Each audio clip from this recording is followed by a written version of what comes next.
There are monkeys. There's a car, so it's a car, so of course there's people in there because it's a car. Girl, that is so scary.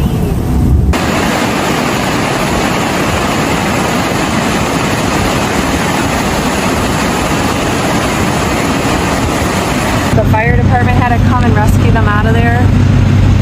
Oh man.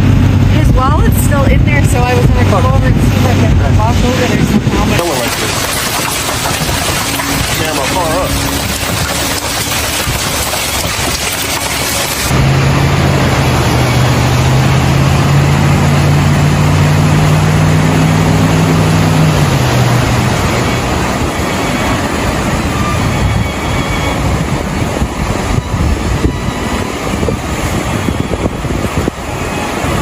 It began with a sky that didn't look quite right. The clouds hung low, heavy like they were waiting to collapse. People were going about their morning, some sipping coffee on porches, some driving to work, completely unaware of what the day would become. In towns across eastern Iowa and parts of northern Illinois, the air was thick with moisture and quiet tension. And then the heavens opened. Rain, first in polite drops, then in blinding sheets, fell like punishment.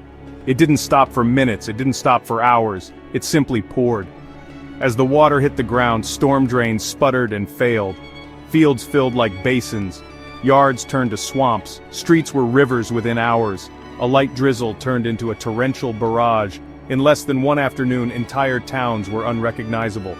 Cameras started rolling. People stood on their lawns and watched as the world they knew disappeared underwater. The roads were no longer passable. Vehicles sat stranded. Water climbed up their doors and crept through the seams. For some, it came so fast they had to abandon everything. A man ran barefoot through ankle-high water, pushing a shopping cart filled with what little he could grab: blankets, baby supplies, a family photo in a wet frame. His breath was shallow, his eyes were wide. In Davenport, Iowa, the water reached waist level in some streets. People were seen wading through it, holding children above their heads. Some walked their dogs through the floodwaters, clinging to a strange sense of normalcy. Others shouted for help from porches, waving shirts and towels. Police and firefighters cruised slowly in boats, trying to find those trapped. In neighborhoods once filled with weekend laughter, silence settled, except for the rain, the wind, and the distant hum of sirens. In Illinois, it wasn't any better. In towns like Moline and Rock Island, people stood in disbelief, watching water pour into basements like someone had pulled the plug from under their homes. Traffic lights blinked eerily through the haze. Garbage bins floated by like strange parade floats. One family tried to barricade their garage with sandbags they filled too late. The father stood knee-deep in water, pressing his hand against the door as if to will the flood to stop. Behind him, his daughter sobbed quietly, clutching a soaked teddy bear. Cell phones buzzed relentlessly. Emergency alerts flashed. Flash flood warning. Do not travel. Turn around. Don't drown. But it was too late. Many already had. Roads turned deadly in minutes. A woman tried to drive through what she thought was just a deep puddle. Her car was carried off by the current and slammed into a tree. She managed to crawl out the passenger side window before the entire car disappeared. Locals pulled her to safety, soaking wet and trembling but alive. Others weren't as lucky. Power began to fail. Transformers sparked and died. In some neighborhoods, the lights flickered for hours before giving out entirely. Darkness came early that day, not from the night but from the storm itself. Schools closed.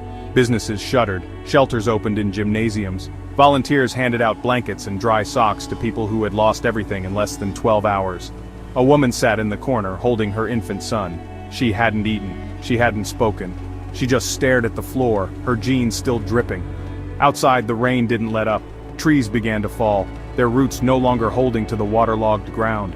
One smashed through a mobile home, splitting it in two. Thankfully, no one was inside, but others weren't as fortunate. In one county alone, over 24 homes were declared uninhabitable by nightfall. The National Guard began mobilizing.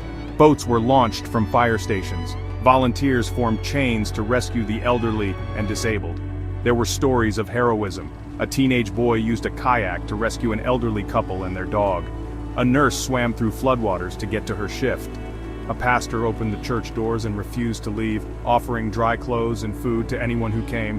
Meanwhile, local officials scrambled, press conferences were hastily arranged. "We were not expecting this level of water," one emergency manager said. "The ground was already saturated. The rivers were already full, and this storm, it just broke us." On social media, videos exploded. Footage of underwater highways, floating mailboxes, submerged playgrounds. Comments flooded in. I live here. That's my street. Pray for us. This is the worst I've seen in my 47 years. News outlets picked it up. Historic flash flooding across Midwest. Evacuations underway. State of emergency declared. And all the while, the rain continued. In the hours that followed, the water kept rising. People who thought they were safe suddenly weren't. One man in Iowa City had moved everything to his second floor. Then the basement caved in, and the entire house tilted. He made it out through a window with his dog. He said he felt like he was in a dream. Everything was fine yesterday, he said. Today it's like we're under attack by nature. By midnight, emergency crews were exhausted. Volunteers passed out from dehydration. Donations poured in. A nearby high school turned into a full-scale disaster relief center. Cots lined the gymnasium. The smell of wet clothes and instant soup filled the air. Children cried through the night. Elderly men and women sat wrapped in silver rescue blankets, staring blankly at TV screens playing the same loop of flooded streets. Some just sat quietly, lost in their own thoughts. How could this happen so fast? How would they rebuild? By morning, the rain had finally begun to slow, but the damage was done. Entire neighborhoods were uninhabitable. Roads were gone. Bridges were damaged. The riverbanks had shifted. Wildlife wandered through suburban streets, confused and scared, and the people? They were left with soaked shoes, broken belongings, and endless questions. As the sun rose behind the thick gray clouds, reporters arrived. Drones flew overhead. The full scale of the disaster came into view. It wasn't just one town, it was dozens, a massive, sprawling region underwater. One drone captured a perfect aerial view, a cul-de-sac fully submerged, only the rooftops visible. Cars sat underwater in neat rows. From above, it looked like a drowned world. The National Weather Service reported that in some places up to 9 inches of rain had fallen in a single day. That's more than a month's worth in mere hours. Experts called it a 100-year flood. Some argued it was worse. Climate scientists warned that events like this are no longer rare. One called it the new normal. Another said, we need to build differently. We need to think differently. In the days that followed, the water began to recede. Slowly, painfully. What was left behind was mud, rot, mold, and heartbreak. Families returned to what remained. A woman opened her door and found her living room filled with sludge. Her wedding album floated in a puddle. A man lifted his refrigerator with help from neighbors, revealing a layer of silt and ruined food. Insurance agents arrived in caravans. The smell was everywhere, damp, sour, unforgettable. But amid the chaos, there was unity. People shared food, tools, hugs. Strangers helped each other rip out drywall. Volunteers brought hot meals and clothing. Children laughed again, chasing each other through the drying streets. A woman hung clothes on a line and smiled through tears.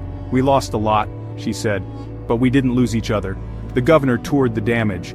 FEMA agents inspected levees and riverbanks. Promises were made, funds were pledged, but everyone knew the road ahead would be long. For many months, for some, years, and for a few, they would never return. The video footage that captured the moment the flood hit, the rising waters, the panic, the rescues, now became documentation.